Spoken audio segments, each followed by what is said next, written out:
Back it up. Let's begin. I don't know. I didn't have anything good there. But, anyways, we're back with DWCS Season 8 with Jackson, Grant, and myself, and we're going to just kind of walk you through this. As you can tell, I don't know what we're looking at, if I'm being honest with you, but we've got a picture here.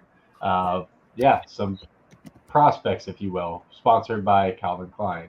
Anyways, moving on to the first bout here. We don't have prices yet, but we've got some analysis coming here from Jackson and Grant. So walk us through how we should be looking at this. Yeah, so this is the only one we don't have prices for yet because these guys are not currently up on the prediction strike app. Meng Ding was or Ding Ming was originally crazy name, but Such a wild name. Ding Ming was originally meant to go up against Islam Dulatov, who was a highly touted prospect, was a big favorite there.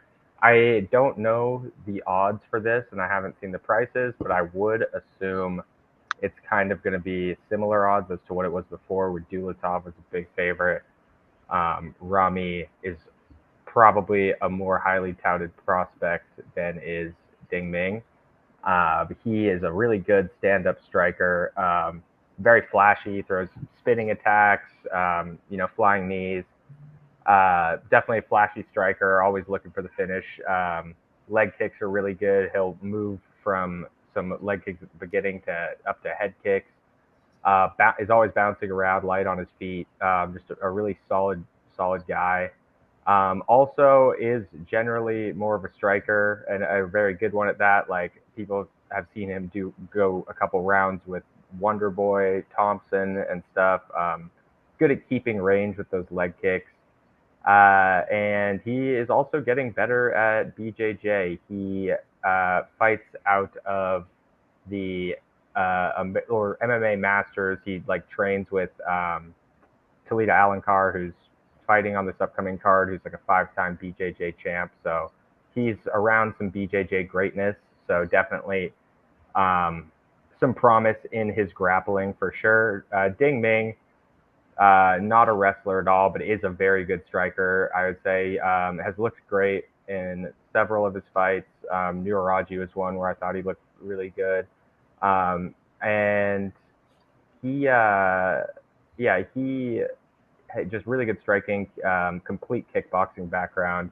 There's a good amount of film out there of him kickboxing. Throws super heavy, fights big, strikes in combos. Believe he is on a UFC development contract now, but I think Rami is the better prospect of the two. I think he's probably going to get it at the end of the day. If it does go to the ground, I like Rami. I mean, Ding Ming is a good grappler, not good takedowns really. If he gets it to the ground, he could do something there, but I just prefer Rami here. I think it's going to stay standing up. Rami Hamid probably is a pretty easy one here. I think he's going to be a big favorite too. Yeah, I can't even find any of this on like sportsbook. So everything you heard here is probably like high level info that you should really be adhering to because it's not even listed on books or anything. So Yeah. Jackson's done the research, so you don't have to. So I would highly follow what he's doing here because it seems like a pretty good spot to get in that gym. Moving on to the next one, we do have some prices though, and some glasses. Have you Yes, seen that sir. annoying TikToker that's like, it's like cargo shorts and a really cool mullet or whatever the hell that Yeah. is? I can't stand that thing. It pops up on my page all the time. I Um, don't like that trend. Yeah. ugh. Anyways, on to actual more important things. Walk us through this fight. What are we expecting here? Suction cups on this guy and glasses on this one. Yeah. Just right Well, off the bat, this looks like cocky MMA fighter gets knocked out in first round of debut vibes. dude, low key. Um, you got to Fighting trust the guy out of hero. Stockton, California, too. Gives you some early Diaz vibes. Um, yeah, just off the bat, I'm all over the Juarez side of this one. I honestly think if you're gonna go for a dog on this one, um, Ernie Juarez is probably the best one of what I've seen. Just like not even based on odds, because these are all like the odds are all kind of ridiculous. Like I think all four of these fighters are gonna end up being like, or all four of the favorites in these fights are gonna end up being like 3-1 favorites. And the reason for those glasses you see on Icaro Brito is because he fights out of that Fighting Nerds Association, has pumped out some incredible fighters. You've seen John Silva, he rocks those glasses. after his wins. Carlos Prates, Caio Baralo, all those guys are with Fighting Nerds. So they pump out some really good prospects. Ernie also is coming from a pretty good promotion too. In A1 Combat, Peyton Talbot came out of there. It's Uriah Faber's promotion. So Young Titan, I think, is a pretty live dog here, even if it's big odds. I do think Ernie Juarez's wrestling and grappling is super underrated. And Icaro Brito is a little bit low IQ. So if things go his way, in just the sense that Icaro makes the wrong decisions, and Ernie makes the right ones, like tries to wrestle, come out there grappling early, I think he can get it done. Like mostly, like on paper, Ernie looks like a boxer more so, but he's really good at wrestling. Icaro though, so powerful, dynamic on his feet more so than Ernie Juarez. I do think Ernie has a good future though. Is probably one of the better, if not the best dog on this card. So leaning Icaro, if you're gonna pick a underdog price-wise on this card, I think Ernie Juarez is probably your best bet. Does he actually have Fighting Nerds tattooed on him, or is that just like a little overlay they threw on him? Oh, does he actually have that tattoo? I thought this said Fighting Hero. I didn't realize it's Fighting Nerds. I assume it's Fighting Nerds, right? Yeah, that's kind of hard. No, that's probably what it is. I didn't even notice that. They just like branded him.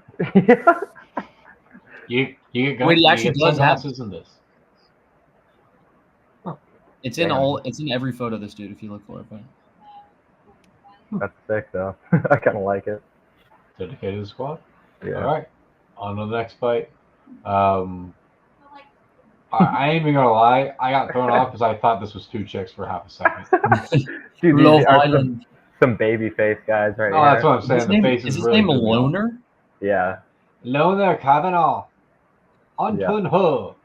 Can we chat for a bit, babes? The battle of the babies chat here. for a bit, babies. Sorry. Yeah, we got the battle of the babies. Loner is probably the more highly touted prospect of these two guys, but both of these guys have some big fan bases. I think this is like, it's not the main event, but it kind of works differently in Contender Series, where it's like this fight's the first fight on the card. There's a reason for that. It's because it's like kicking off the whole season. Like this might as well be the main event of the card, I think, in Kavanaugh versus Antoine Ho. And this is a battle of Asia, believe it or not.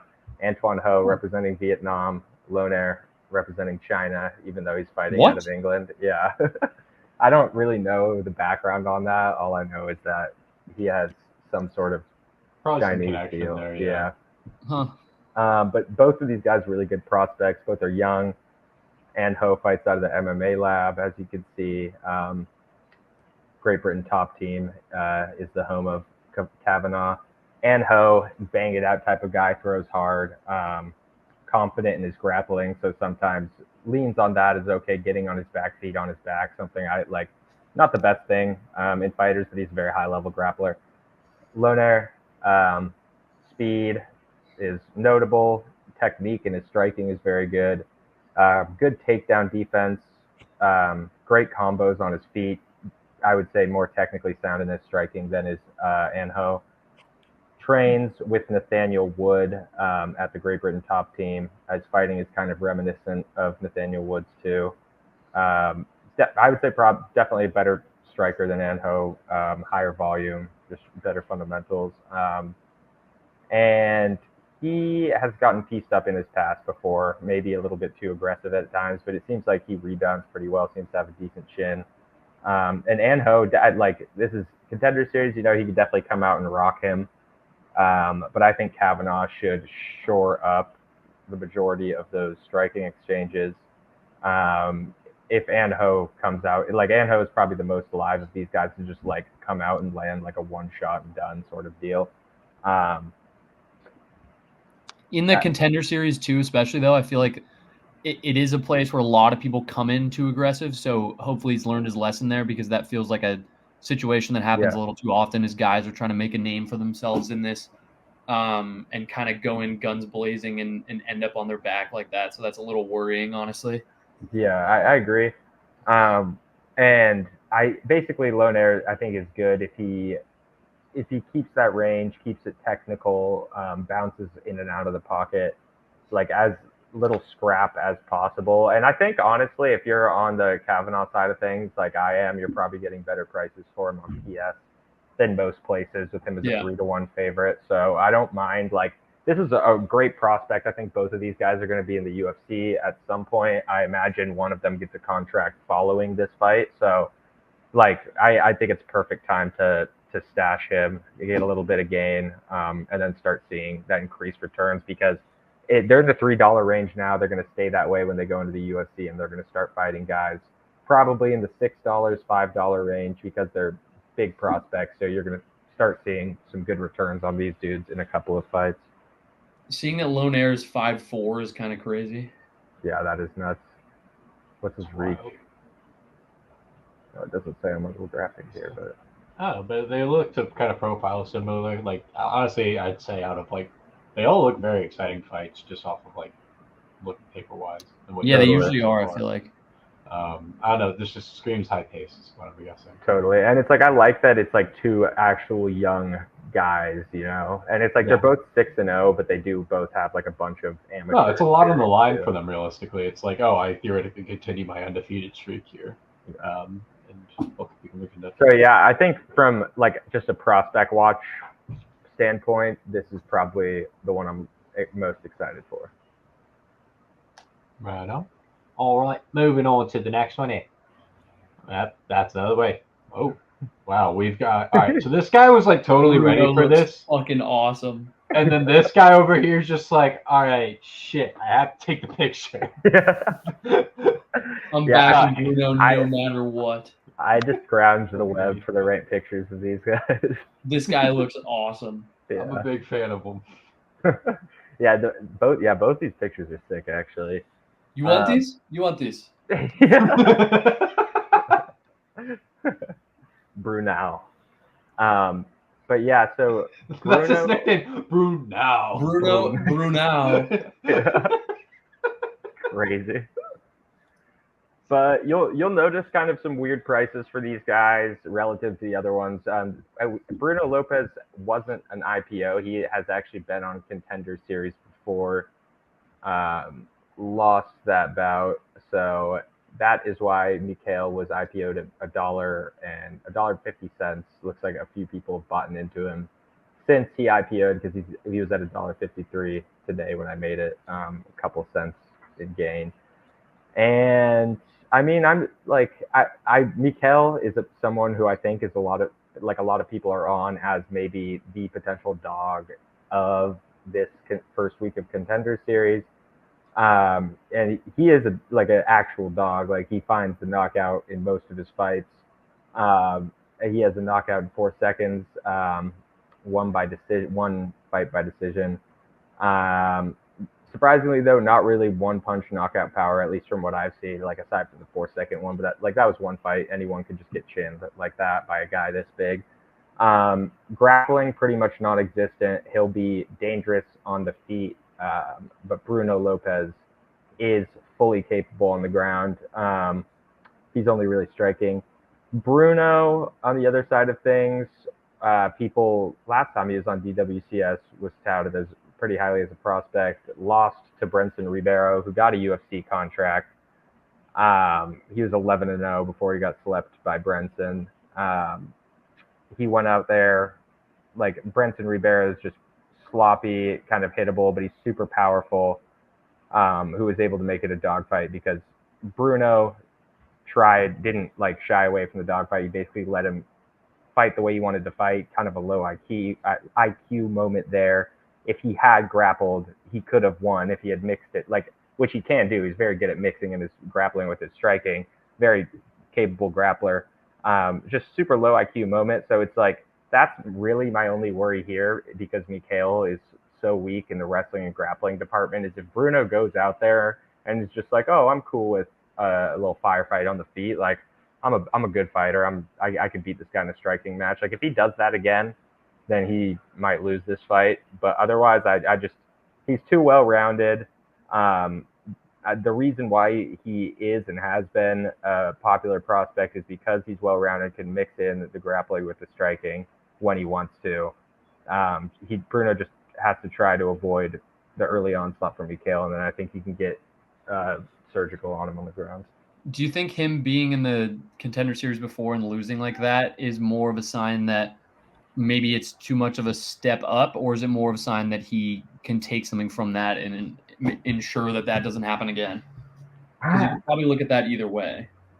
I mean, I think I would hope he learned from that more than anything, because when he fought Ribeiro, like, he could have beat that guy. Like, it wasn't, he just fought the wrong fight, I think. And it's like, if he can kind of just relax, slow things down, I think specifically against a guy like Mikhail, he should be able to get it done. Like, I still like Bruno Lopez, but yeah. Gotcha. Makes sense. Cool. No matter what, I'm backing Brew now. Especially when you have my name is whatever, and like I am 12 over here, age and name. But yeah, on to the next fight we have here. We have Ma'am. I'm gonna use that as for short versus Party Time. Manny. How are we expecting this one to go? I have a feeling it's pretty one-sided towards Manny here for whatever reason, but yeah, it definitely is. Wes Schultz, Party Time, I think has had a better strength of schedule just throughout his career so far than has Mansour. But from what I've seen, these guys are both basically fully wrestling oriented. And Wes Schultz, like, he gets his wins through wrestling, but it's just not really as dominating of a wrestling style as Mansour's is. He's definitely not nearly as athletic as Mansour. And the difference between them two is Mansour also has like incredible power on the feet. He's one of those guys that is very capable of throwing big shots. Like in this case, he won't be countering anything because Wes Schultz won't be throwing anything. But to set up his takedowns, like I think he could even go out there and get a knockout, which will probably be a pretty decent prop when it comes out. I'm sure, like kind of juiced. But I think he gets the win easily here. There might be honestly some good value on PS for Wes Schultz just at these prices, like the $2.75 to $4. He's pretty good. What is the consensus market saying usually on this fight? Let me check. I think it's around 3 to 1. Okay. I'm checking real quick though. So you can get decent value kind of wherever you look at it if you think that Schultz has a chance. Yeah. But it's like I'm basically, because it's all I can go off of, just going off of like what I've seen on tape here. It's going to be a wrestling match. I think Mansour is the better wrestler here, and he has a chance to go out there and get the KO even. So that's what I like. Makes sense. All right. Well, let's see. Is there anything else? Nope. That's all we have on this one. That's the main event, by the way, is Wes Schultz versus Mansour. So yeah, this will be exciting. I found that helpful personally. Unfortunately, I wasn't able to find too many markets outside of Prediction Strike to really go into here, but it's what it is. Yeah, we should get some outside of PS. I mean, PS has it early. You know, PS, we good with the DWCS stuff. This is probably the best market, I'd say, especially for Kavanaugh. That is probably my favorite buy of the week here. Otherwise, wait till some props come out. Maybe Mansour by KO is a good one. Yeah. Sounds good. Yeah, it feels like an exciting first card to kick off the season. It does. I'm excited. To see if I feel like we're going to see some contracts handed out on this first one. So. Yeah, it seems like the Kavanaugh one and probably this main card both have a chance to end in a contract. Yeah, I could see both of these ending in a contract for sure. All right. Well, hopefully a few contracts get out. Too. Sorry. Some people make some money. But more than anything, Jackson and Grant continue to be right about UFC. So that's what's most important. Appreciate you all. Make sure to subscribe if you haven't already. Download the Prediction Strike app. Tell us what your favorite color is down in the comment section below. And until next time, peace, y'all.